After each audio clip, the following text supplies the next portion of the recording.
Hi, I'm John Maxwell. When the top companies in the world are looking for trainers, speakers, and coaches, there's one name that stands above the rest, and that's Maxwell Leadership. Our certified team members have gotten proven results for companies all over the globe, and our reputation, I'm proud to say, is second to none. Some of our members have risen to the top of their profession, including the one you're going to meet today. I proudly introduce you to my friend Bob Fabian Zinka. Welcome to the Leadership and Success Podcast with your host, Coach BZ, where we help you lead with purpose and succeed with impact. If you're ready to grow into the kind of leader others want to follow, this podcast is for you. If you're determined to elevate your success and leave a lasting legacy, this podcast is for you. As my mentor, Dr. John C. Maxwell reminds us, everything rises and falls on leadership. Our goal is simple: to inspire you, challenge you, and equip you with insights that can transform the trajectory of your leadership journey. Welcome aboard to another episode of the Leadership and Success Podcast with Coach BZ.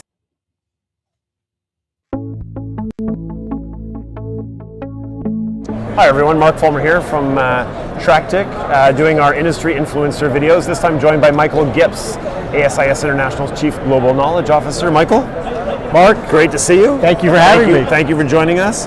Maybe a quick intro, tell us a little bit about what you do. Yes, I'm Chief Global Knowledge Officer at ASIS, which means I am responsible for all content, everything from the magazine to digital content to helping create learning materials, certification review. I'm on the Foundation Research Committee, so driving thought leadership there for ASIS. Good, so you're not very busy. No, especially not here at GS. Yeah, I can imagine. So you were part of our very first influencer interview. You and Peter O'Neill agreed to do a little series. Things have changed, we've gone to video. You've done the video one in Rotterdam, and speaking of change, talk to me a little bit about how you've seen kind of the evolution of knowledge in the industry and how it's been shared.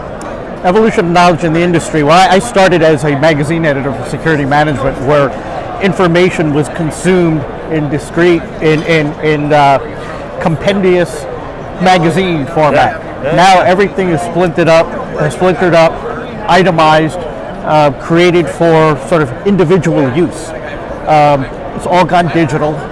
We're moving away. We still have print. We're still moving away from that. Yeah. And everything is maximized and used in multiple formats. So we used to have one article, 5,000 word article before. Now it's tweets, it's lists, it's short and snappy. It's short and snappy, and it's webinars, it's podcasts, things like that. So multiple formats for ease of use. So how many years have you been with ASIS International? This is almost 25 years. So 25 years, that's more than a handful of GSXs, That's called 20, GSX. That's 25 GSXs. So look back 10 years, look back 5 years, what's the evolution been? What's, whether it's a trade show floor change, whether it's kind of seminar content change, what's the evolution been? It's the change I see is everything has gone cyber. Everything is on IP networks, all digital. When I first started coming to GSX, physical security systems were on their own networks. IT, people didn't want the physical security responsibility. They didn't want them on their network. They didn't want them hogging bandwidth. Now, bandwidth isn't a problem. Now they want the control over the systems and want everything unified, integrated. All right, this was just a little taste of what we are going to be talking about. That was my guest, Michael Gips, and we are so honored and privileged to have him waiting for us in the green room. But before I bring him on, as is our custom here, we want to celebrate our moment of gratitude. That's where we take just a moment every single time we meet just to be grateful. And I feel like that is so important for our mental health. And as you know, part of the reason why we do this is because in the military, service member and veterans, it's about 21, 22 service member and veteran who commit suicide every single day. And I think it's not possible to be suicidal and grateful at the same time. So if you would maybe close your eyes, put yourself in your happy place and take a deep breath, slow down your nervous system, and think about one thing you are grateful for today. And I think today I am, again, grateful for the dream of America. America is really quite a concept, right? We say the American dream. It's really the only country in the world with a dream, right? I was born in the Congo, Africa. There is no Congolese dream. There is no African dream. I am French by culture. There is no European or French dream, but there is an American dream. America is not a perfect country. Actually, right now, I feel like we are going into the wrong direction as a country, but that is okay because America was founded on an idea: all men are created equal. No other country ever said that. Now, we haven't always lived it. No, as proof, we had a subclass of second class citizen, even treated as subhuman with slavery in this country. But the foundation was all men are created equal, right? And in time, I think America will eventually live up to our core values and really be that light that shines in the universe, being that city upon the hills that Ronald Reagan was talking about, the leader of the free world. And I think that's really what we represent, right? The arm of the brave and the land of the free, right? And that's what I am grateful for, and that's the America I want my children to inherit. So anyway, I am grateful for America today. So if you would let me know what you guys are grateful for, also let me know where you are joining us from, what city, what state, and if outside of the US, which country, what you're grateful for. And of course, if you have a question for my guest, please type it in the comments on YouTube or LinkedIn, and we will be answering live. So let me see if I can properly introduce my guest today. So today I'm going to be speaking to the one and only Michael Gips, JD. He's a globally recognized security and risk leader, managing director of ESRM at Kroll, and attorney, author, and one of the most influential thought leadership leaders shaping modern security and leadership today. With over 30 years of experience across law, corporate security, and global risk strategy, Michael has helped define enterprise security risk management and advise Fortune 1000 companies, critical infrastructure, and executive leaders worldwide. He is also the best-selling author of a powerful new book, It's Not in the Manual: Real World Leadership for Security and Risk Professional. I believe everybody needs to get a copy of his book for sure. Michael's leadership philosophy challenges conventional thinking, reminding us that when the playbook runs out, judgment, character, and adaptability takes over. So, without any further ado, please help me welcome to the Leadership and Success Podcast, the one and only Michael Gibbs. All right. Good afternoon, Michael. How are you doing today? I'm great, and I'm glad you urged me to take a deep breath and close my eyes, and because I was so amped up by the production values and everything going on there. It's like, this is really exciting. So you have quite a show here, and I'm proud to be part of it. I'm very excited. Thank you. Thank you so much, Michael. The honor is really ours. And what is one thing you are grateful for today, Mike? I am grateful for my wife and kids. Yes. I've been married for 30 years. I have two lovely Wow. daughters, 25 and 21, and they're making their way in the world, and I'm very proud of them. And I'm also thankful for my health. You Yes. know, really, as as you get older and you start confronting your own mortality, it's like you want to see that you've done good things, and you want to be able to Yes. continue to do things, and you can't do that without your health. So I Yes. prioritize that. I'm very grateful. That is really, really remarkable. You said 25 and 21. I have two daughter too. One who's going to be 24 this year, and our youngest one, 18. So she's going to be out of the home very soon. It's just incredible. It's like they were born yesterday, and already they are young women. My first one got her degree last year. It's just incredible. Time goes so fast, doesn't it? It does. I went to a comedy show last night. Nate Bargatze, who's a very, he's selling out stadiums. I love him. Yeah, I think he's from Tennessee, right? Yeah. Yes, exactly. So he was talking about the first part of life is like being an elevator. I mean, a roller coaster where you're going up the thing and it goes tick, tick, tick, tick, tick, tick. And then when you're in the back half, it's, you're flying down. It's like, no, stop. It's going too fast. Yes. No, even I remember when I was a teenager, I don't know, 12, 13, 14 years old, I wanted to be older. I wanted to become a young man and have my own car, my own house, and my own everything. And now the older I get, I'm like, maybe I want to be younger, not so Yeah. old. But hair is turning gray, and it's like, wow, life is really passing you by, which again, reminds me, you kind of have to seize the day, enjoy the moment. And you mentioned something about health too, something I definitely learned in the military. Nothing is more important in life than health, because if you don't have health, you have absolutely nothing. And yeah, it is really a blessing to be alive today and relatively healthy. That is wonderful. Is there something about you, Mike, that most people may not know when they first meet you? Yes, it's not necessarily about me, it's about my parents, and Hmm. people I've known for years and years. My mother just passed away, Oh, sorry um, to hear that. and so thank you. My father passed away about 6 years ago, but Uh-huh. they were a team where my father designed movie posters. Hmm. So Wow. during especially during the 70s, 80s, and 90s. So he designed posters for Superman, Wow. For Alien, for The Verdict, for Kramer versus Kramer, Get out of here. and my Wow. mother wrote the copy lines for the posters. So for Alien, she wrote, "In space, no Amazing. one can hear you scream." Which is one of Wow. the most popular. So people said to me, "Why didn't you tell me that?" I'm like, "What am I supposed to do? Say, oh, by the way, my mother wrote that, and my father designed the posters." Wow, So that's yeah, incredible. Superman yeah, was my hero when I was a teenager. Superman and Spider-Man. Wow, that's yeah. incredible. That's a big deal.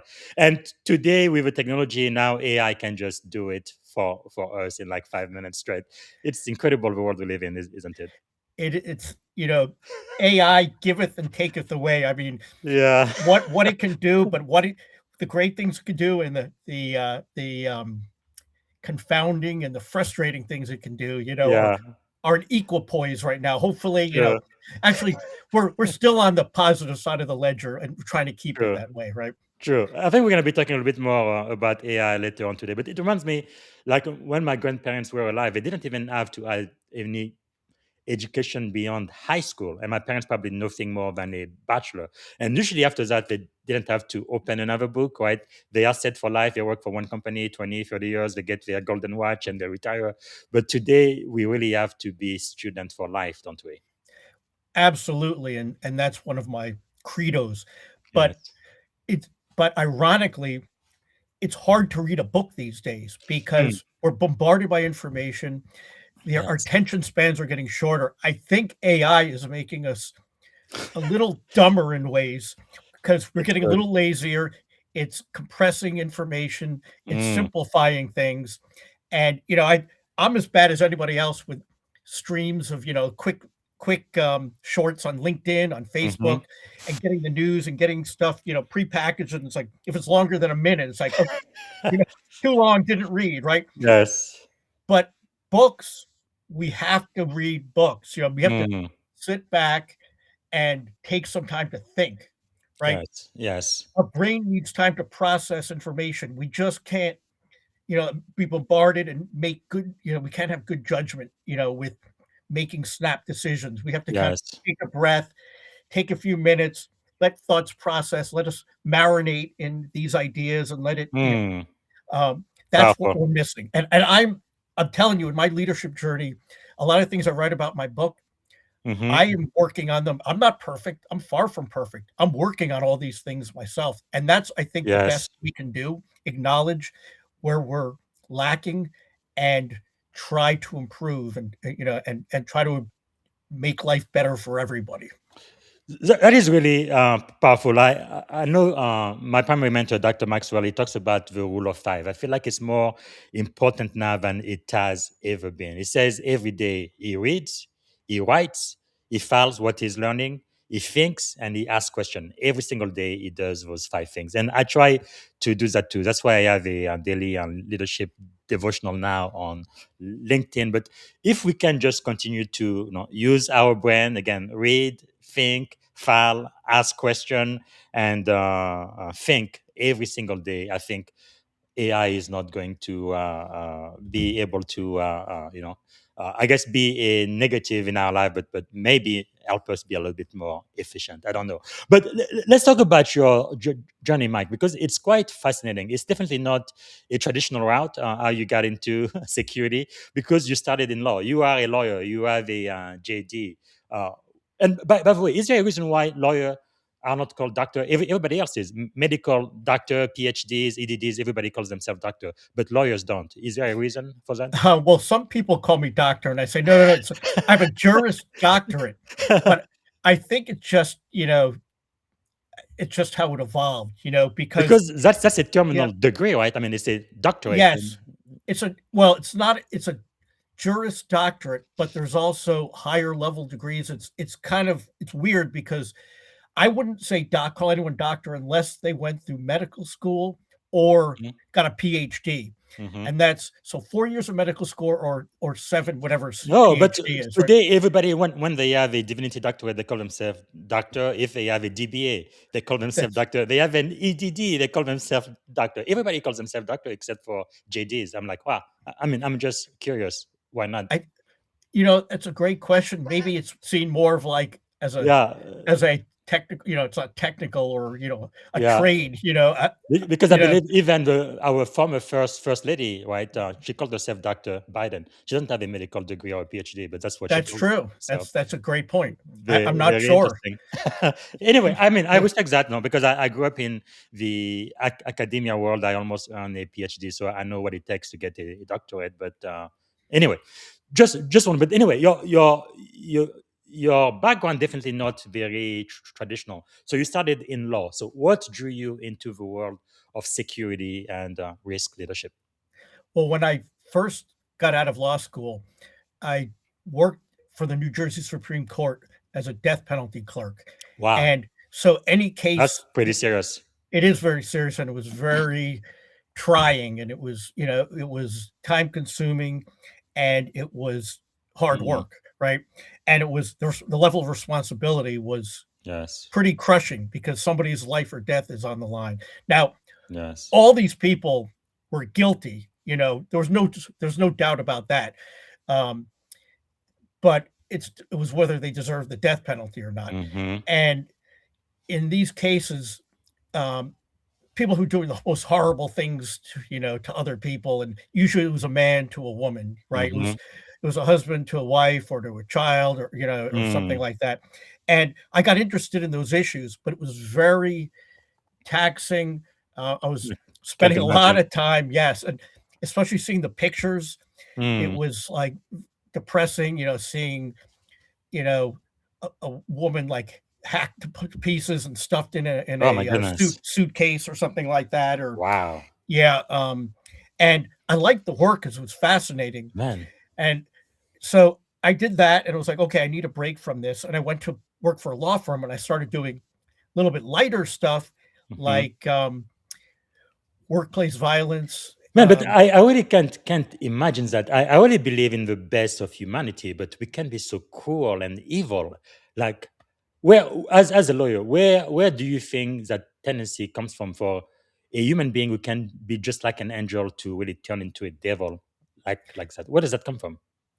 If I could tell you that, I would have solved, the deepest mysteries of psychology. Wow, Um, it's just a lot, terrible. a lot of it it's how people were raised in Mm, abusive. A lot of these convicted killers were raised in abusive environments yeah. without without either mother or father, or they Mm, were beaten or had some sort of traumatic it's episode. terrible. In other cases, they didn't value life or it was transactional. They were Mm, dealing drugs or whatever, and they did whatever they had to do to survive. And killing yeah. somebody was just part of that was part of how you got by, right? Or you showed that you were tough. Yeah. Uh, and I think some people are just naturally bad people, frankly. Yeah, They're because sociopaths. I had a guest here a couple of days ago who talked about, right, the dark triad, basically psychopathy and narcissism, and also Machiavellis, Hmm. and that's something we all need to be watching for. Nobody is really safe from that. But hopefully, this show is helping us be better human beings, better leaders, and achieve higher level of success. But sorry, so you went from that to a regular law To a firm. law firm, and I was Mhm. most interested in those kind of workplace policy violations, bullying in the workplace, Mm. um, uh, use of alcohol and drugs on the premises, things like that, workplace violence, theft, and intellectual property Yeah. issues like theft of information, copyright issues, Mm. and I was doing a lot of that kind of work, but I wanted to be the client. I wanted to kind of get into it earlier before it turned into like we're cleaning things up Mm-hmm. as lawyers, right? It's already gone to pot, right? There's already It's already gotten to the point where someone's being sued or legal authorities are coming in to clean something up, right? Yes. With security, and I didn't get into security immediately. I got into writing about these Mm. issues. So I became a journalist writing for a Wow. newspaper on these sorts of issues. And because I liked writing and I thought Mm-hmm. I could do it well. And I got more and more interested in these issues until I got a job as a magazine editor at ASIS, their security management Yeah. magazine, where I could write about it full time. And I still didn't feel my first few years, I didn't consider myself a security practitioner. I was a student, as I still am, but I Mm-hmm. would learn about everything having to do with security from some of the best people around. Yes. And this was in the days when cybersecurity barely existed. Mm-hmm. PGP, Pretty Good Privacy, had just come Yeah. out. Steve Bellevin had just written um, the book, Repelling the Wily Hacker, book on Mm-hmm. firewalls. I think Marcus Ranum had just invented the firewall, and it was like the days of like the cuckoo's egg and things like Yeah. that. Yeah. Like the really early time. So it was still physical, but it was becoming. You could tell that cyber was going to take it over, or it was really coming on fast. Yes. And so I was learning all about that from the experts. I mean, I talked to all these people I just mentioned. I talked to all these people, and they Wow. explained to me Amazing. how the internet worked and you Yes. know, how websites could be attacked and what a buffer overflow was and what Mm-hmm. packet sniffing was like before anyone, packet sniffing. I thought like that's what you did like in a diner when you wanted to see if something was sugar or salt. It's Yes. like, you know, um, and so I was really fascinated by the issues because learning about, Wow. not only just cyber, but access control systems and video Mm-hmm. surveillance and the different kinds of cameras and features and the Yes. chips that went into them and the networking and the compression, as well as sort of the guards, gates, and guns part Yes. of it. And over time, I thought, I want to get a little more involved in the substance. Mm. And I got promoted to a role that it was the head of the CSO Roundtable. CSO Mm-hmm. Roundtable was a group for the heads of security Yeah. and the deputies of the world's largest organizations, Wow. critical infrastructures, key government agencies. Mm-hmm. And in that, so I developed that group.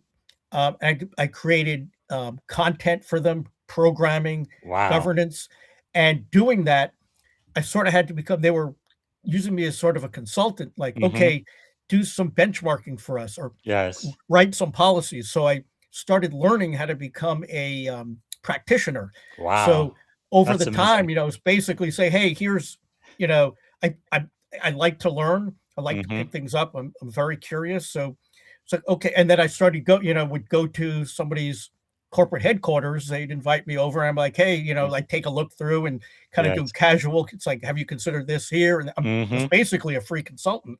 Yes. And I wasn't considering myself at that time, but I really started developing that Mm. expertise. So at this point now, I have the knowledge because I've written about it for years and years. Yes. And as the technology, the trends Mm-hmm. developed, I was right on top of it. I Wow. knew the people because I Yeah. was calling them and saying, hey, can you help me? And then I, turned it back around and I could start helping them.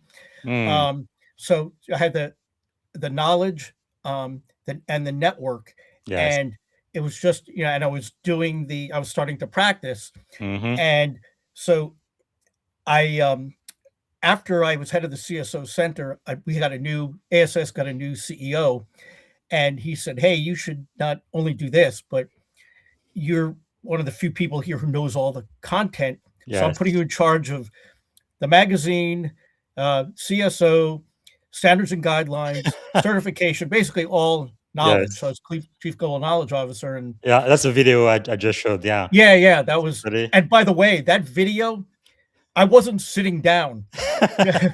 that that's Mark Fulmer, who's a good Mhm. friend of mine. He's pretty tall.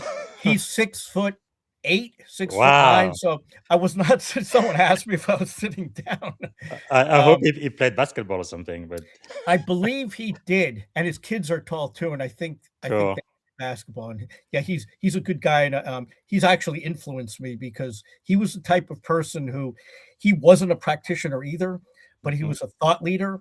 And early Yes. in my career, people pigeonholed me or pegged me as like, "Oh, you're just a you're just a writer, you're just an Mhm. academic type person, you're not a practitioner, and so you can only have limited influence." And I looked at Mm. him, at Mark, and I looked at people like Martin Gill. I don't know if you know Martin Yeah. Gill. He's a Mhm. world-renowned criminologist and security expert. Yeah. And I talked to them both, and they said, "Believe in yourself, you Yes. know, you can do this. Um, you're as Mm. credible as anyone out there." And that helped me. So I was at ASIS for a few more years in those roles. And then That's really powerful. yeah, then I went out and on my own. I was like, let's see if I can do this on my own. Wow. And doing the same things, but also, doing, um, site surveys and, Mhm. executive Yeah. risk assessments and That's impressive.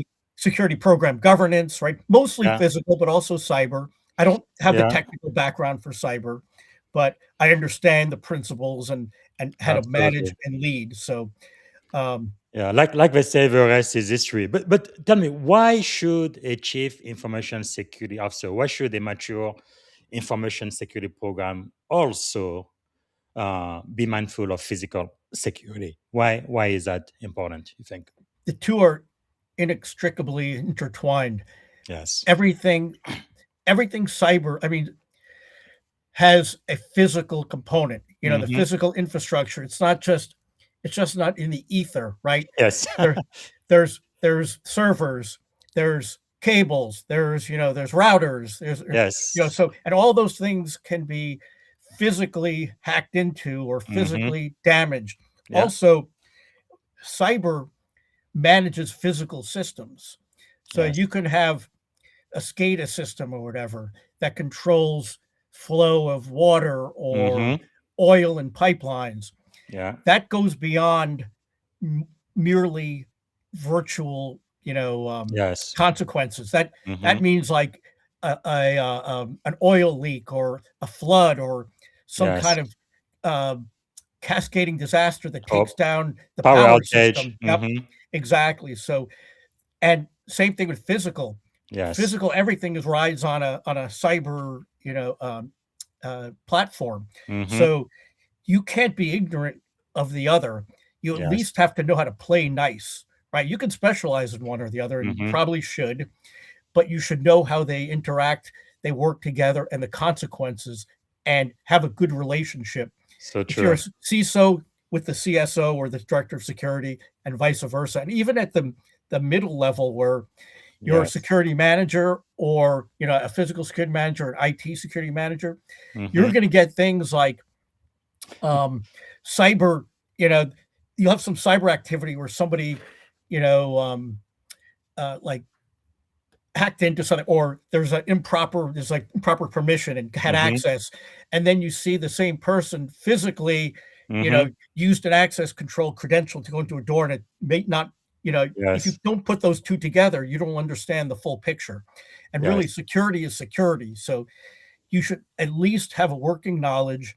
Um, you should Mm. know the other folks and have a good relationship, not an antagonistic one. Not, oh, Absolutely. we're gonna get more of a budget than you are, or we're more important than you are, or your skill Yes. set is worse. Is not as important as mine, because you see a lot of that.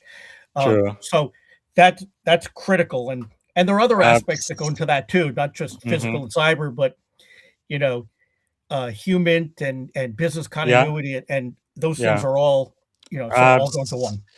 Absolutely. And no, as a chief information security officer, I can tell you if a hacker can get physical access to your system wherever they are, it's pretty much game over. It doesn't matter what Hmm. security controls you have, on the application layer. If they get access to physical layer, it's done. And that's why even on military bases, we may have top secret skiff and things, but we have people with guns and everything, because if people can get physical access, no, like I say, it's usually game over. So something interesting about your background, though. Looking back over the 30 years, what kind of defined, what were some of the defining moments that shaped your leadership philosophy the most? I would say that it was the lack of good examples in a lot of cases. Yes. I'm not gonna, and there were plenty of good leaders I worked for, Mm-hmm. and so I'm not trying to tear anyone down, but Yeah.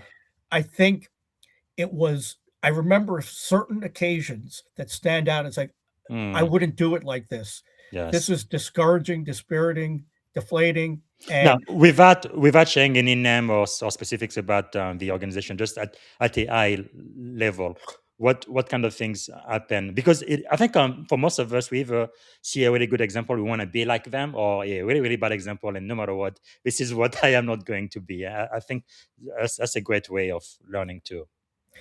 okay. I remember being a part of a group, and there was and a lot of leadership is situational. So the person at the head of the group was a leader, and they were put at the head of the group because they had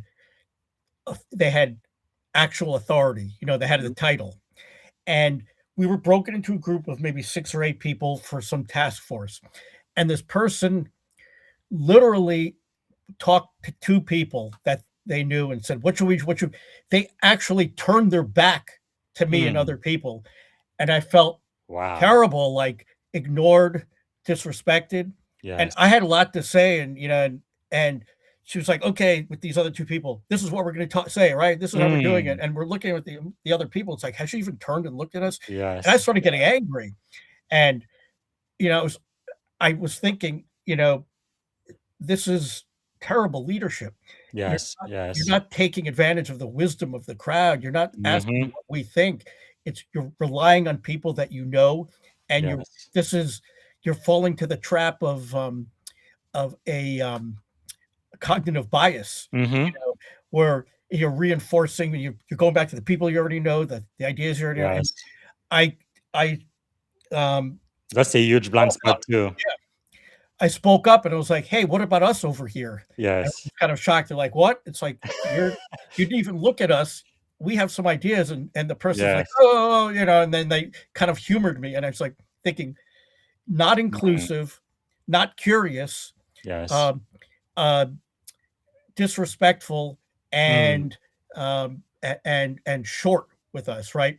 Just wanted Yes. to kind of get us out of the way. I was like, that's what I don't want to be. You Yes. know, you listen to voices that know more than you, and Mm. everybody knows more than you in a way, right? Yes. Everyone has Yes. different experiences, and I even write that in my book. Mm. It's the first line in my book. There's no, it's something like, Socrates and Plato and Aristotle talked about, Mhm. all I know is I know nothing. Yes. And all I know is that there's not a person out there that I Mm. can't learn something, who knows far more than I do about something, has more experience, has more wisdom. Yes. I don't care who it is, you Yes. know. I mean, okay, if it's a baby who can't speak, that's one thing, you know. Yes. But pretty much everybody, there's some Mm. experience they've had, there's some insight they have, there's something that that they do better than I do, and usually a lot of things. So And powerful. yeah, you Wow. have to tap into that, or give it, if you want Yes. to improve and you want to improve yourself, your organization, you want to raise all boats, Mhm. listen to the wisdom of others. That's really, really powerful because it teaches you to lead with humility and knowing that you don't know everything. And sometimes they may not know more than you, but they may just have a slightly different perspective, right? And that allows you to cover your blind spot because we all have blind spots. That's why you need diverse team, and that's really, really powerful. So you've worked across the law, journalism, global security. How did all of those diverse experiences kind of shape how you lead today? They made me realize that there people look at things from different ways. Hmm. There's not just, hey, you go in as a risk person, a security risk person, you're you're looking at something this way. You're a journalist, you look at it a different way. You're a lawyer, you're taught in law school how to think differently. I mean, your brain Yes. changes, the neurons in your brains, they change. That I appreciate it looking at things from different angles Hmm. and being able to question. So it's like as a journalist, I would look at it this way, but as a lawyer, I look at it this way as a Yes. security. And these all help create a more Mm. fulsome picture, right? And so I look at other people's backgrounds. Oh, they're an engineer. They look at Yeah. something completely different. I'm going to Hmm. defer to them and listen closely. I am not an engineer, right? Wow. As a matter of fact, I think engineers are some of the most underrated, smartest people. Like, how the heck did you build something like that? I couldn't build, Yeah. if I were left alone on the earth, I couldn't even build a pencil. And these people Yeah. making people building computers, building, Yes. creating AI or whatever. So it helped me broaden my perspective. Mm. And, it makes me, some people are like, oh, you know a lot about different things. Like, yes, but there are Yes. vastly more things that I don't know. Mm. Um, and like I seek out expertise from people who Man. it makes me just open to other perspectives and to give voice, let other people voice those perspectives. So in terms of leadership, Wow. it's it's almost, you know, the more perspectives you get, the more you realize you don't have. So That it's is opened me up. really insightful. Wow. Thank you. Thank you for sharing that. I think it takes humility and curi- curiosity as well. Let's talk about your leadership philosophy because I've seen some of your writing. You do challenge the idea that leadership is about titles or frameworks. And the previous example you mentioned about that leader who was in charge just because of their title is one good example. But what actually defines a great leader in your view? If it's not a title or a framework, what is it? Well, there are attributes that I write about in my book, but it's like anything where you don't have to have all these attributes to be a good leader. Um, it has to fit your personality and your Mm, style.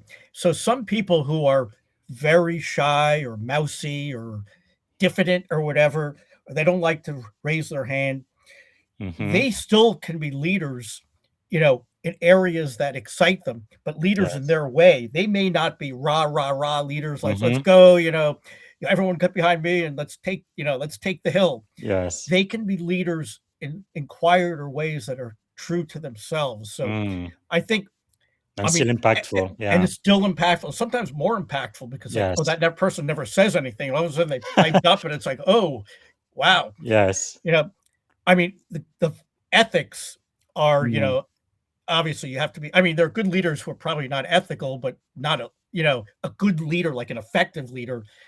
I wouldn't want to emulate those people. So Yes. I'm talking about a Mm. normatively good leader, like a good person, right? As opposed to Yes. an effective leader. So ethics is foundational.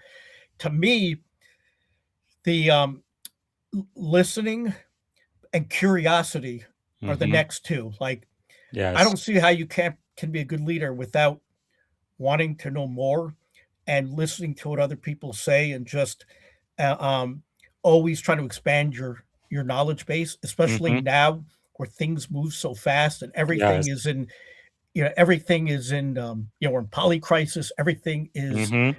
in flux, changing, um, uncertain, volatile. Yes. Yes. The whole VUCA world. So those are the three key to Mm. me. I mean, there's others Powerful. as well, but those are foundational. I like that you mentioned ethics now. Realizing that you are also a journalist and a lawyer, how do you define ethics and morality? Because I think those things are really key for leaders that people would like to follow. I follow the very simple, um, I didn't say it, it's a well known phrase that ethics is what you do when no one's watching, Yes. right? So here's a good example. I I was at a like I like to conference. think of Yeah, my grandmother watching me do something that nobody else is. Would I still do it? But yes. exactly. So I was at a conference in Las Vegas, and I had mistakenly, I was at a dinner that a vendor was holding, and it was a great dinner, and they were giving gifts, and you order any certain number. There was 3 things they were giving away, and they were pretty nice. And I have a doorbell, a video doorbell that's broken right now, Mm. and in front of my plate at dinner was a brand new ring doorbell in the box, and anyone, you could just sort of pocketed it, right? It was for Yeah. me, Hmm. and I had a person sitting next to me um, who works with me. We were at the same conference, and she's at a lower level. She doesn't report to me, but Hmm. I am, I guess a superior to her. Yes. But we interact, as as Colleagues. colleagues, Hmm. right? So she didn't have one in front of hers because she had seen that, checked the box and said, I don't want a gift or whatever. So I looked at it, I was like, oh, they gave this to me anyway. And she said to me, and she's very kind, she's like, well, I'm not looking, like, if you want it. And I mean, I could have taken the thing without her seeing it. There were others on the Mhm. table because each one had, Yeah. there were a bunch of them on the table. And I was like, and so, she may have noticed or whatever if I'd taken it or may not have. Hmm. But I was like, no, no, no, no. And my wife would be like, we need a new doorbell. We need a new Yes. doorbell. I think of her saying that. It's like, no, no, no, no, no, no. I'm not taking that doorbell. It's a slippery Mm. slope. So Wow. there's an answer, like, from just a So few days ago. I did not take that doorbell. doing the right thing, even when you think nobody's watching. But the truth is, people are always watching, aren't they? You just have to ask the Epstein billionaire class. Oh, They oh thought God. what they were doing was in the dark, nobody would even know. But eventually, what's done in the dark comes to light, doesn't it? How horrible is that? Yeah.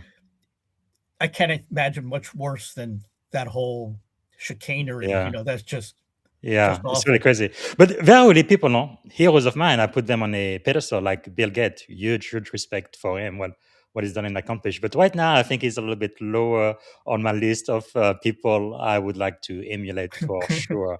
But yeah, it is really crazy. I know my primary mentor, Dr. Maxwell, talks a lot about that. He says there is no business ethics, there is just ethics, and you can apply it in business, in leadership, or in whatever field. But no, like when we first started, right, we talked about being fair, being a person of integrity, and treating everybody exactly the same. And I think it really makes a difference long term, doesn't it? Absolutely.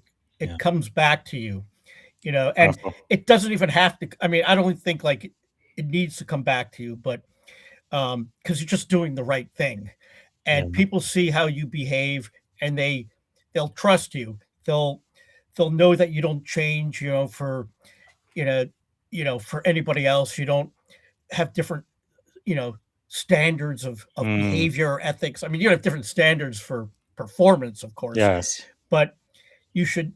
I always go in there and say my default mode is respect for a person. I don't care Mm, what they look like. Some of the I people like who that. look like they're disheveled or homeless or Hmm. festooned with tattoos or whatever. It's like, Yes, and then there's they're a the soul there. nicest person. It's like a great. I'm glad I met. I'm glad I set aside my prejudices, Yes, or yes. just you know I didn't, Mm, like, look aside or whatever. And then you see wow, somebody who's, like, dressed in a suit, and and they're a despicable person or whatever. I mean, I would show them respect too man. until they prove otherwise, right? Yes. Always respect someone until they actively show you that they do not deserve your respect, I right? love that. I love that. Yeah. We do need to get into your book, but I want to ask you one more question. I think this is important because you do talk about whole of person leadership. What is that in practice? What does that mean? That means that you don't just, and I use the same example of my father, who I told you about. Mm-hmm. It means that you don't have leadership aspects that you have. Okay, this is at work, and then here's my Mm, community, and here's at home. A lot of people do yeah. that, but you can leverage those. The same ones that work, like, for, you know, for your, taking, raising your child or Yeah. something in an ethical manner works at work, Yes. Yes. modeling ethics. So I use an example of my father who did kind of cordon off his life. So Mm-hmm. at home, I grew up in the 70s, right? And he went into work and my mother was around the house. There was a lot of kids and we like tore up the house, like running around and things like that. My mother was in charge of all the household decisions. My father didn't care, it was like, do Mm-hmm. whatever. And if there was an argument, it's like, just listen to your mother, listen to your mother. So I Mm. thought my father was like, maybe he's a milk toast, right? I mean, he wasn't like at home, like he could get angry and, so you didn't mess with him, because Mm-hmm. but I was like, oh, he's not really a leader. I went into his office one day and my Lord, it turned around like that. Everybody was like on, seeking his opinion. They were like, Yes. oh, is this good? And he's like, people lining up and Mm-hmm. like, certain, Mr. Gips, blah, blah, blah, blah, blah. And I'm like, whoa, where did this guy come from? Yes. He's completely different at home. So I'm thinking, That's we don't powerful. have to, cordon off our leadership traits or Yes. personality traits. We can pull from different areas. Like, All person leadership. I yeah, love that. I learned a lot of my leadership skills by being the captain of a recreational hockey team. Mm-hmm. And one of my worst moments was as a captain of a recreational hockey team. Mm.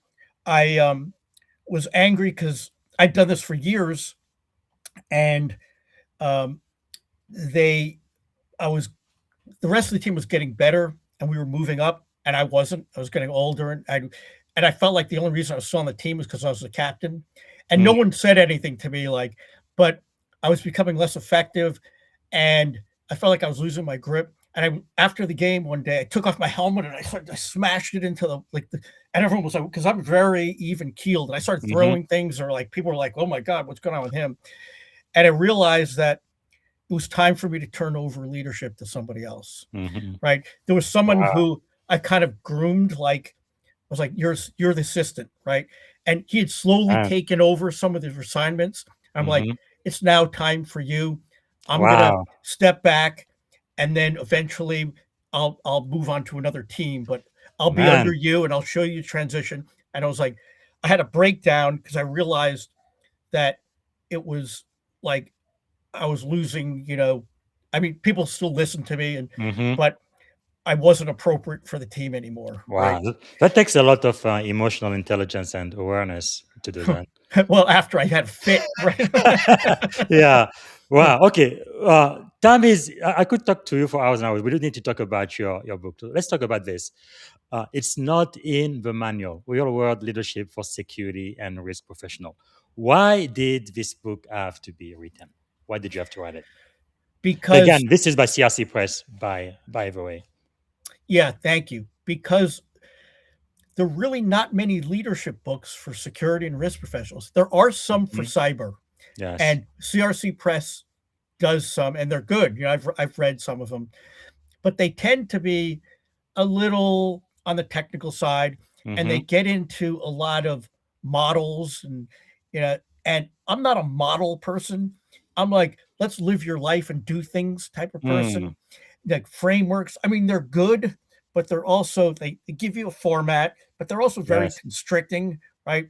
And life doesn't work that way, right? Life is kind of, not as smooth. It doesn't fall into these, things don't fall into these categories.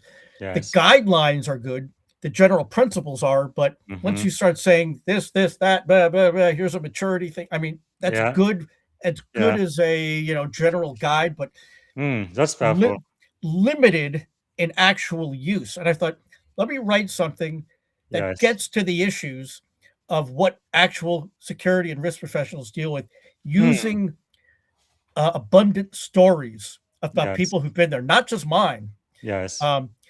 but other people who have lived through things, experienced things, done things in real trying leadership situations. And this is where, having known everybody in the industry, Yes. basically came home to roost, or helped me out, because I was like, That's oh, powerful. Yeah. yeah, like I've worked with people around the world. It's like, you did this. You were amazing at this. Can I use your story? Wow. And for some people, I let them.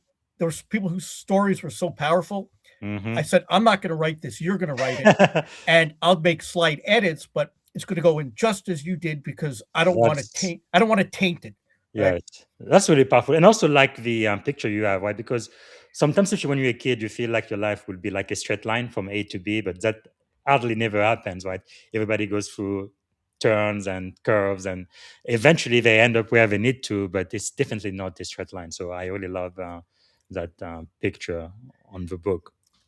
Yeah, me too. I think that's what you get into, right? You think it's in a Yeah, straight line, and then, okay, there's a dip here and a step up there, and like, oh my yeah. gosh, that looks like every cord in my house, by the way. Yeah, it's very rare to see people who go up and actually do the work they thought they were going to do when they were children. It does happen at times, but very, very rare. So it's right in the title. It is not in the manual. What happens when the playbook runs out?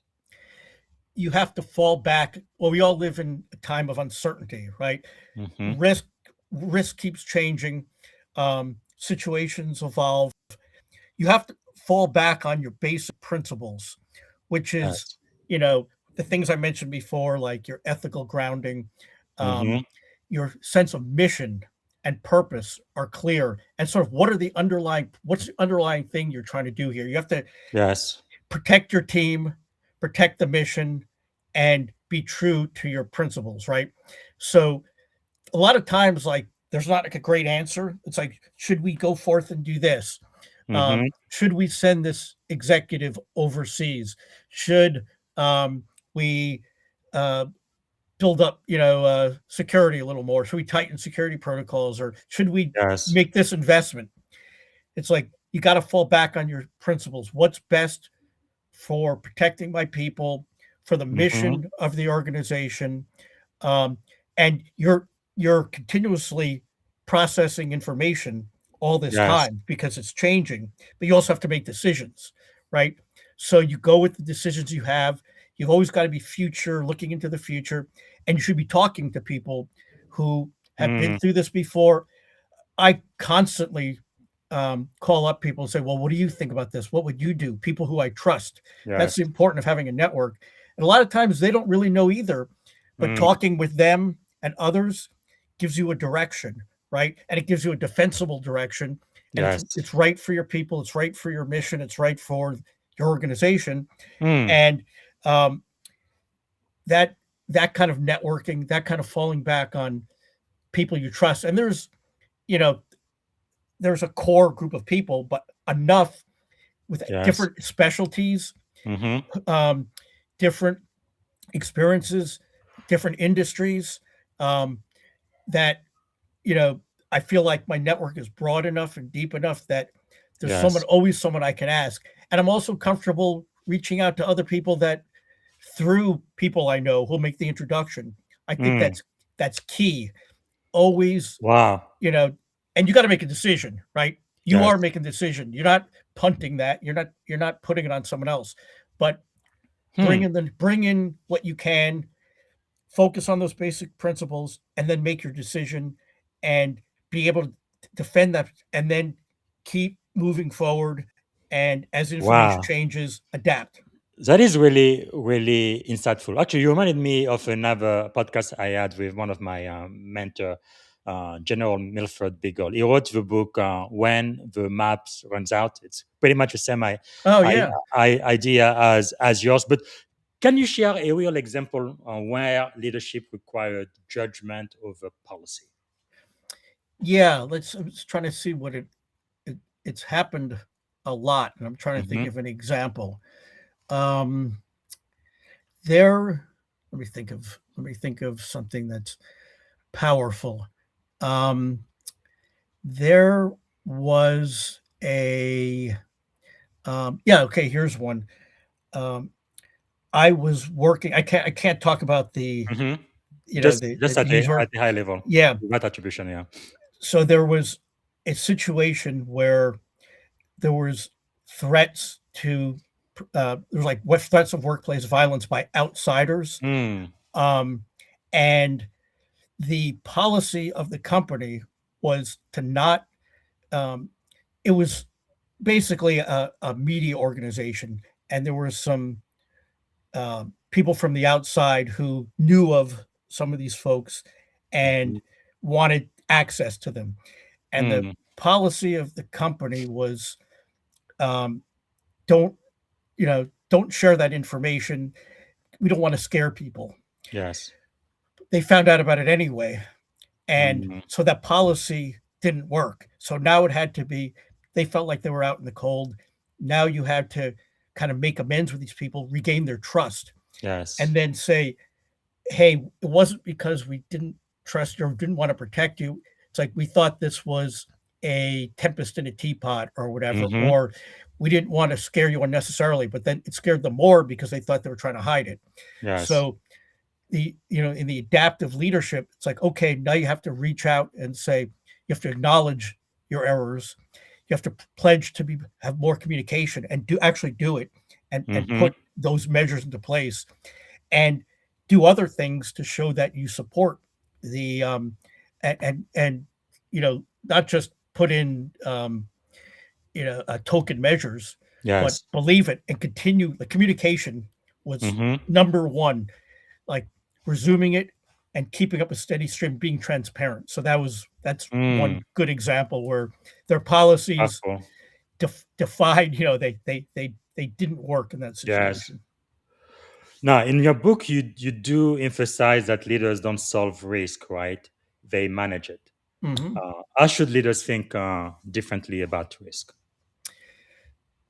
They should, in a way, embrace risk because without risk, there's no reward, right? I mean, Mm. all business is about risk. I would even call the CEO the chief risk officer because that's what they do.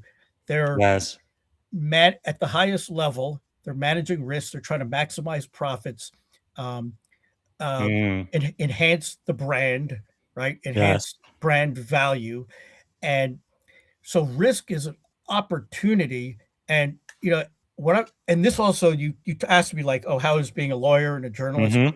As a lawyer, and this annoyed me to no end. It's like, let's not do it. There's risk, right? Let's Yeah. lock this down. You know, it's like it's safer not to do it. It's like, then how do you expect to be paid if you Yes. don't do anything? It's like you're just going to go in the safest areas. Like Yeah. you got to take a risk. Kind of like Some risk, security used to be 25 years ago, right? The Department of No.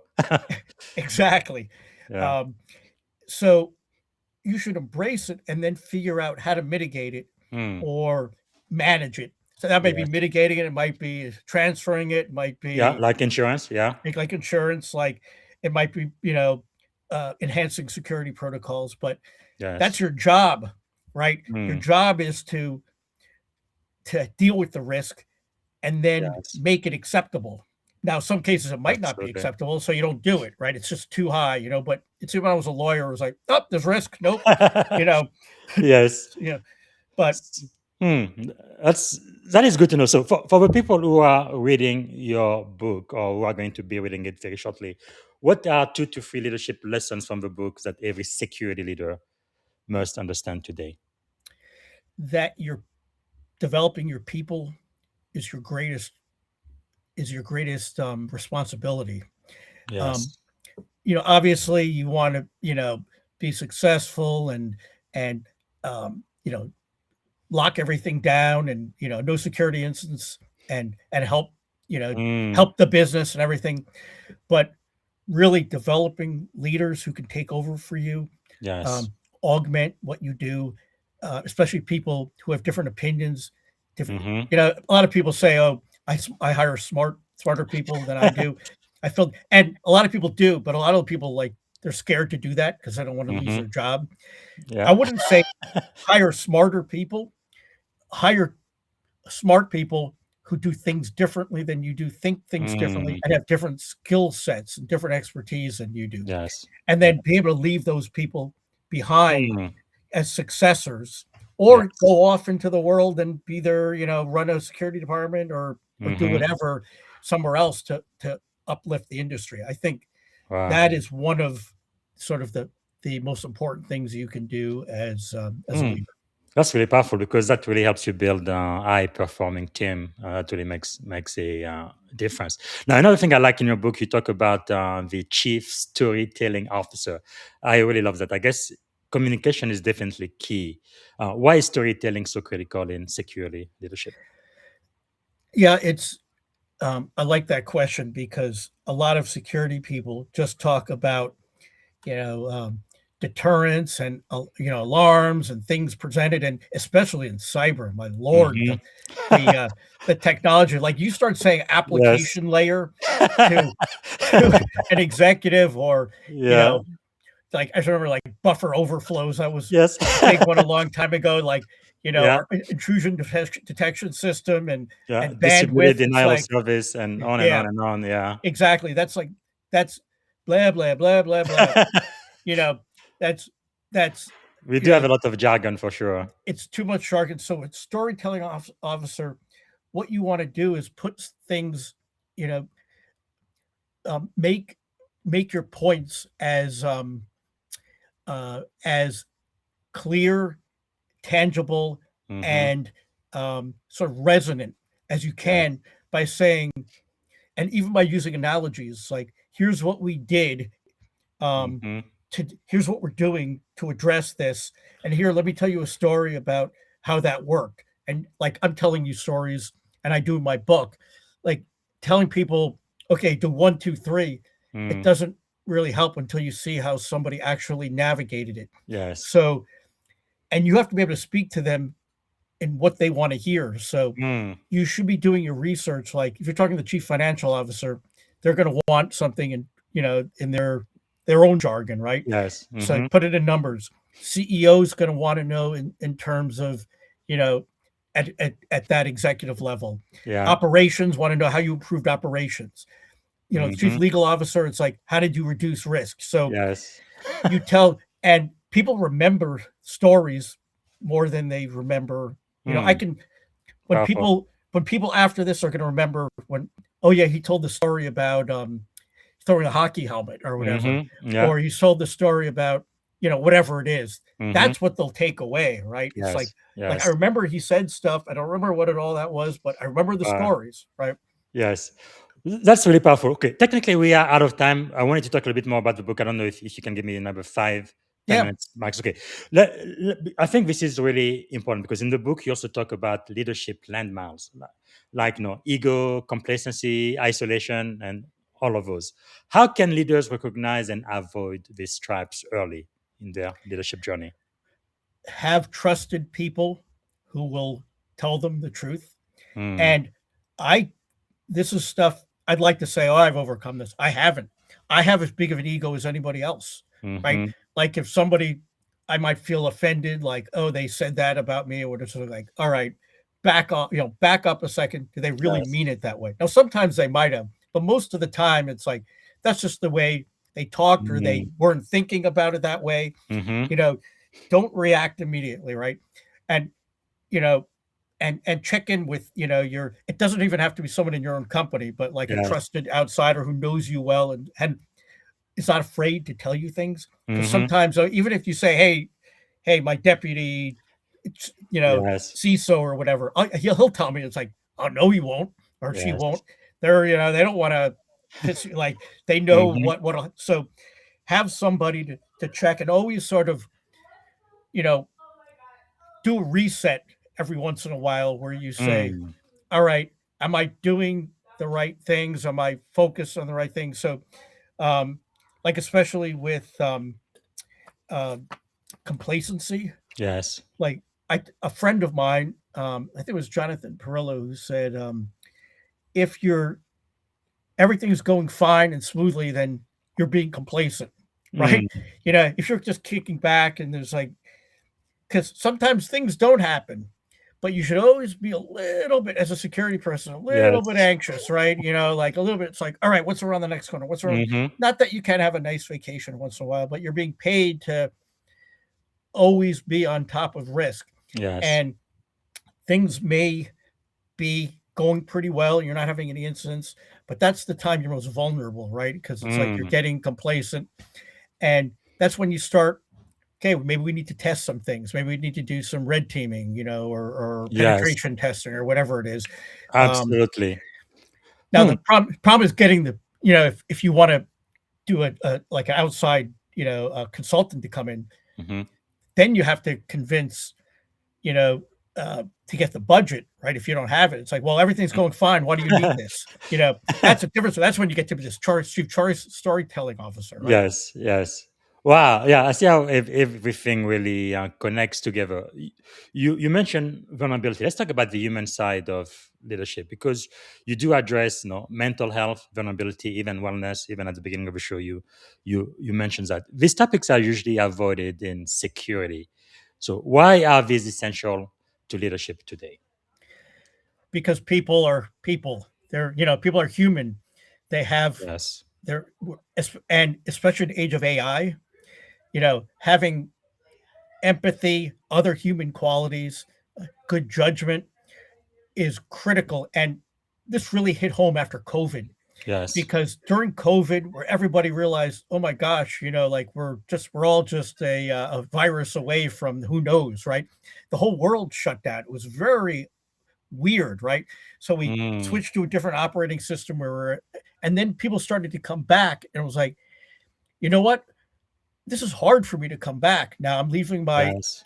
elderly father or my kid who is in school, or I'm coming Hmm. back and I'm not so sure. Now what's the company all about? What are the policies? And everyone's like, you know what?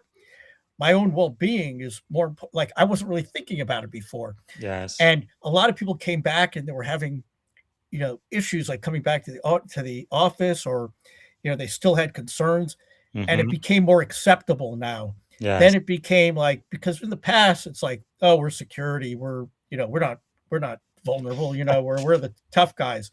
Yeah. And if you don't address, and it's because, and it's helpful because that COVID sort of changed the rules a little bit of the game. Yes. And not everyone still accepts that, but that it's Mm, especially HR more broadly accepts that, um, you get the good and the bad with the people. You yes. take them where they are, and you, unless we're going to an all computerized, mechanized AI world, Mm, which is not, you know, recommended, not because you always need the human, empathy and human judgment. mhm. You have to take care of people, and and so with COVID, and then we're of crisis after crisis after crisis, there's wars going on. Now Yes. there's all sorts of political battles over whatever you want, like Mhm. gender identity and religion, and Yeah. a million other things, and people, and disinformation, and people are just don't know what, they don't have a firm ground to stand on, if the everything's Yes. shifting beneath them, and it's like, where am I? It's like, and companies emphasizing mental health or de-stress, they actually Mhm. do themselves a favor taking care of their people, because I Mm. know there's data on this where, if you take care of your people, they'll take I will care of take you, care. right? You're Yeah. seeing, Yeah. and they'll be more productive, they'll be happier, and all that sort of That thing. is so true. Because when I became, I had the great privilege of becoming a commanding officer in the Navy. I reached out to all of my mentors, and that's one advice that kept coming back. Right, we say mission first, but people always take care of your people. They will take care of the mission. That is so true. Now, talking about vulnerability, what about those people who read your book? They're like, I need to show myself strong to my team. Right? How do leaders balance strength and vulnerability without losing credibility? Yeah, that's a really good and difficult question. I think that if you're a um a very if you wear your emotions on your sleeve, it might be a little harder. Hmm. Um, you want to come across like, I don't think you want, like, you're going to have make decisions, right? Yes. You're going to have to make difficult decisions. So you're going to have a backbone. So if you don't have a backbone, maybe, it's not the right leadership, isn't the right place for you. So, um, but showing vulnerability, you can do it strategically, you know, especially when other people are suffering, right? So I don't think it hurts your leadership if, so you're a naval officer or whatever, and you see, your person struggling, and you take them aside and like, look, I don't tell many people this, but I had the same thing, and Mm, let's work through it. yes. You can do it on an individual basis. That's what situational leadership is, right? Where Mm, it might not be the right thing to say in front of all the people who are under your command. It's like, oh yes, let me tell you that I really I'm a man, but I think I'm a cat, in real life. You know, that's who I identify as a cat, whatever. And it's like, all right, that's really not the time or the place to do it.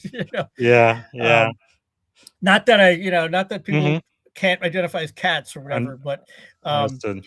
But in a yeah, professional setting, yeah, yes, uh, definitely. Wow. Okay, there is another thing you kind of mentioned in your book, which might be unusual, but you talk about volunteering, right? You highlight volunteerism as a leadership accelerator. How can emerging leader use that strategically? Why do you think that's important? because for many reasons. One is once you volunteer with an organization, I don't care what it is, it could be an association, it could be your Hmm. church, it could be your condo board in your area of expertise, right? So you're creating credibility, right? You're showing support for a community, Hmm. you're expanding your network, you're developing your leadership skills because when you volunteer, you're becoming a leader, you're becoming Yes. responsible for things. Um, and you will accelerate your career because Mm, the more you do, the more people will ask you to, and um, the better your reputation will be, and the more wow. authority you'll get. And that's like a cheat sheet. I find you Yes. volunteer, people I know who volunteer a lot kind of go shooting up. Like you look at somebody and say, how are they that well known and powerful in this Mm, industry with their title? And yes. then you look at how they're volunteering and what they're involved in. They're creating standards, Mm, they're developing, papers and thought leadership, and they're yeah. doing all these things like on the side. It's like, oh, that's how, because Yes. that's barely reflective of their impact. They're doing a lot more as a Mm, volunteer. powerful. So, yeah, that's a good way to, especially going with a small organization. Yes. Um, as a matter of fact, a person called me yesterday that had met at a conference, the same one I was talking about, Hmm. and he had come to a session I was doing, and he called me up and he said, "I was at your session." I remembered him because he introduced himself, and he said, "I'm looking for mentors," Mm, and he goes, "I was like, I want to know if you'd be willing to do it." And he explained that he was an engineer, a product engineer, so he knows the backbone of the security products, and he wanted to do a certain thing, and yeah. like with a business. And I was like, and he said, would you do that? I'm looking for mentors, and he was explained why. And I said, well, why do you want to do physical security over cyber? Mm, And because I wanted to see how serious he was. hmm. And I couldn't even tell you what the answer was, but I could tell you though that he was committed, and Yes. he was Wow. serious. And I was like, okay, that's good enough for me. And then he said, would you do that? And I said, I wrote a whole book on that That's whole nice. thing. And if I said no, I'd be the biggest hypocrite in the world. So yes, of Yes. course, I'll help you. That's powerful. That's Yeah. powerful. And we But already have a relationship. So we've already started talking. wow. That's really awesome because what I love about the book, not only those who are at the highest level, C level executives, CISO, CSO, and security risk professional can get something out of it, but also aspiring leaders too, people who are in school right now who are thinking about getting into this field. So I guess the last question I'm going to ask you about the book. Thank you again for giving us extra time. I think your book is so important. People need to get this. If a younger leader reads your book, what is one action you want them to take immediately? Um, Volunteer, raise your hand. Mm, Um, that will vault you into the stratosphere. That'll put you into. yes. There are people. So I run I'm this president of something called the Life Safety Alliance, right? Mhm, And it's a thought leadership group that cuts across the traditional boundaries of security. So we have cyber people, we mhm. have business continuity people, we have physical security people, we have electronics, we have consultants, we have Wow. practitioners like academics, and these are people kind of like who want to raise their hand and want to be like their teachers' pets. They want to be head of Mhm. class, keep learning, and want to Yes. share information and get a holistic view. And there are there's it's intimidating to join. But we had a woman named Olivia who joined. She's like in her 20s, and she jumped right in. And it's like Mm. all of a sudden she's like, taking, hey, I'll do this and that. And Yes. she's, you know, now rubbing elbows with very top, high level security people. Mm. And she's taking on responsibility. And this will do, I hope it will Yes. do wonders for her career, because Mm. she's already showing, that she's got initiative. Yes. And Yes. now she's showing she's confidence in dealing with some Hmm. very hired people. And Yes. you're around those people, like, it's like, hey, I have someone for a job, and this is a perfect person, who Wow. can step right into it. So raise Beautiful. your hand, volunteer. That would be the number Wow. one thing. Definitely going to accelerate your leadership journey, but your career as well. And in the military, you can actually get a medal for it. It's just amazing. Volunteer, volunteer, volunteer. All right. We've definitely run out of time. Thanks again for all of the extra time you've given us. So we're coming toward the end. What can we do to add value back to you, Michael? Thank you so much for being our master teacher today. Well, thank you. And you've already added value by, um, you know, sending my message across your Sure. network. But anybody have resources that they want to share? I'm always learning. I mean, and it doesn't have to be security. It doesn't have to be leadership. Yes.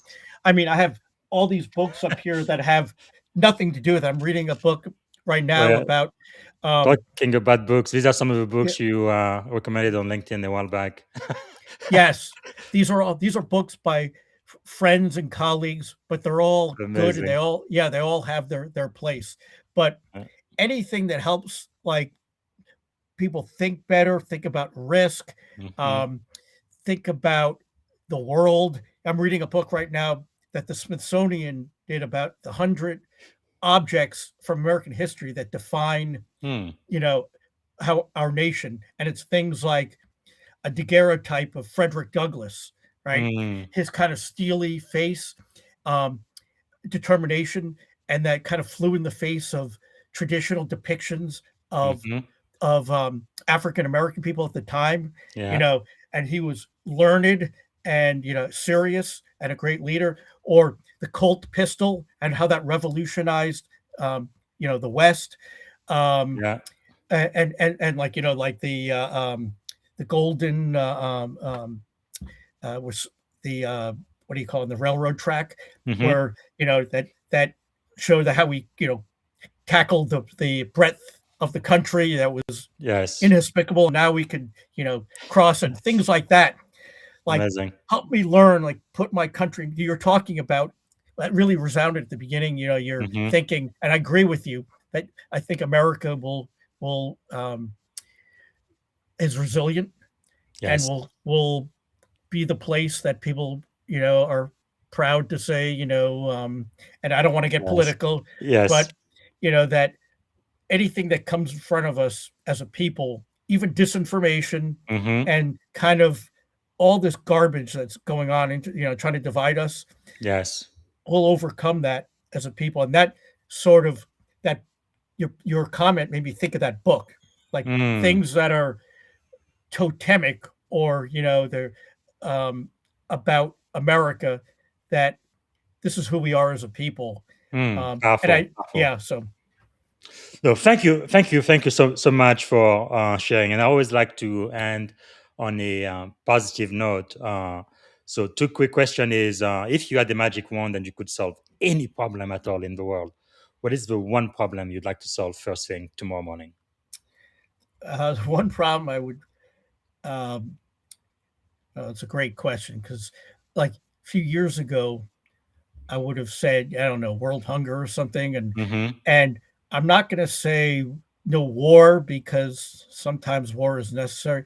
I think just a common appreciation Yes. of each other's cultures and Mm-hmm. backgrounds and religions, and Yeah. not having ridiculous, like, you're this and that, so that Mm-hmm. means, you believe that. I think just Yes. an empathy or understanding, Mm. um, and, It's powerful. yes, being able to coexist. Yes. And what is something you are feeling optimistic about these days? Um, I'm feeling optimistic about, that's That's a great question, because I'm not sure where I am on AI. I'm kind of on the fence. Mhm. I'm optimistic about um, our ability to adapt in a Mm, very changing world, and AI is throwing stuff at us faster than yes. ever. But I don't think we're going to end up, in Terminator land, right? I Or hope not. I think we'll be. I think we're resilient enough and smart enough to stay on top of it, and not foolish, enough. Or Yeah, I think it was a couple of weeks ago here in Cupertino, San Francisco Bay Area. There was a AI-driven robot who was supposed to be dancing and stuff, and when it just went uh-huh, crazy, started yeah, yeah, breaking plates and stuff, and all of the managers and people who work at the restaurant had to get involved. But yeah, it's mm, it's mm. very exciting, but it's kind of scary too. But yeah, I guess we are optimistic that things are going to work themselves out. Well, Michael, thank you so much for your time today. You've been such a great teacher of ours. The very last question, and this is the end of the show. One word that represent our shared experience on this podcast today. That's it. Grateful. Grateful. I am so grateful too, and really privileged to have been speaking with you. I'm sure you're working on your next book now, but whenever your book comes out, we definitely want you back here. Thanks again for Thank being you so much. one of our master teachers today, Michael. I appreciate that. It was an honor. All Thank right. you. All right, everybody, this is one for the book. It went a little bit longer, but I felt like it was important. Again, I want everybody to get a copy of the book, which is It's Not in the Manual, right? Security Audit and Leadership Series, Real World Leadership for Security and Risk Professional. All right, and the podcast will be available for replay on LinkedIn and YouTube immediately once we are done in a couple of minutes. And by tonight, it should be available on all of the major podcast platform. I believe tomorrow, Sunday, I'm going to come back. We're going to be studying the book of Proverbs, chapter 22. This is not going to be a religious podcast. It's just going to be about ancient wisdom and leadership lesson from a book written more than 2,000 years ago, which is still relevant today, which is quite amazing. Now, to end the show, as you guys know, I like to celebrate Black History Year because I felt like Black History Month was just too short. 28 days is not enough. I think Black history is American history. So for today, we are going to celebrate two things. I like to talk about some things that happened in history. So today's date, April the 4th, but also about a first in African American history. And for the first, we are going to celebrate the very first African American diplomat. And you can go to my LinkedIn page and learn more about this. But that was Ebenezer Don Carlos Bassett. He was the very first diplomat in Haiti. That was in 1833, right? The very first African American ambassador in American history. Now, what happened today? Today was a pretty sad day. April the 4th, 1968, it was the assassination of Dr. Martin Luther King Jr., the one who really was the premier activist who worked for Blacks in America to have civil rights just like everybody else. And really standing for nonviolence and going back to America saying, hey, you promised this in your founding document. All men are created equal. We are men and we want to be uh, treated equally before the law. And eventually our country did that. But a great man. And I'm going to play a short video about the very last speech he made the night before, where it was about going to the mountaintop.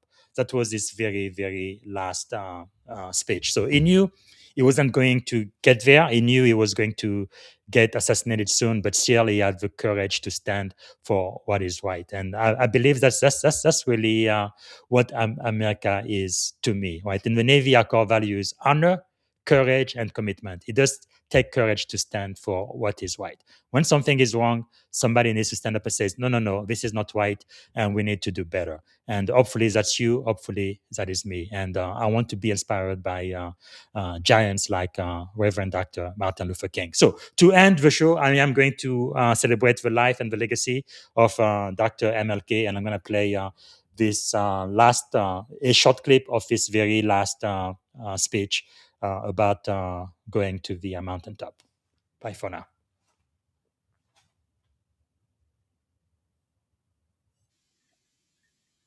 all we say to America is be true to what you said on paper.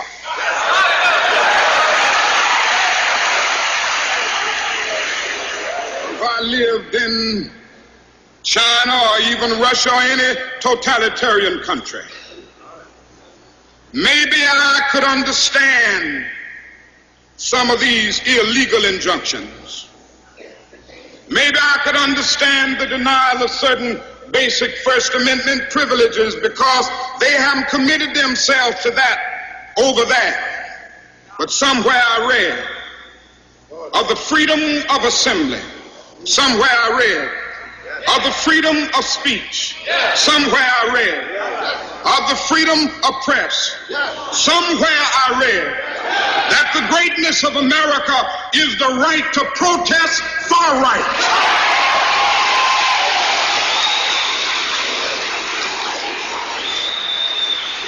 And so just as I say we aren't going to let any dogs or water hoses turn us around, we aren't going to let any injunction turn us around.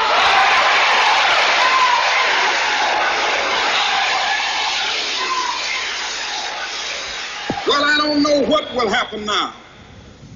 We've got some difficult days ahead. But it really doesn't matter with me now because I've been to the mountaintop. I don't mind. Like anybody, I would like to live a long life. Longevity has its place. But I'm not concerned about that now. I just want to do God's will. And He's allowed me to go up to the mountain. And I've looked over and I've seen the promised land. I may not get there with you, but I want you to know tonight that we as a people will get to the promised land.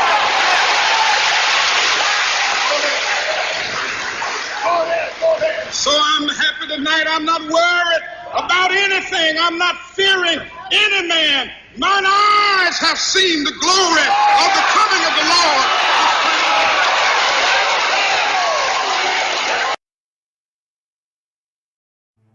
Thank you for tuning in to the Leadership and Success Podcast with your host, Coach BZ. If today's episode added value to your leadership journey, be sure to subscribe, share, and join us again for more wisdom nuggets on how to lead better and achieve greater success. Remember, leadership is the most critical skill of our time. The world will always need leaders to inspire others, drive innovation, and execute meaningful strategy. So why not count yourself among the bold leaders shaping the 21st century? Until next time, stay inspired, stay committed, and keep leading with excellence.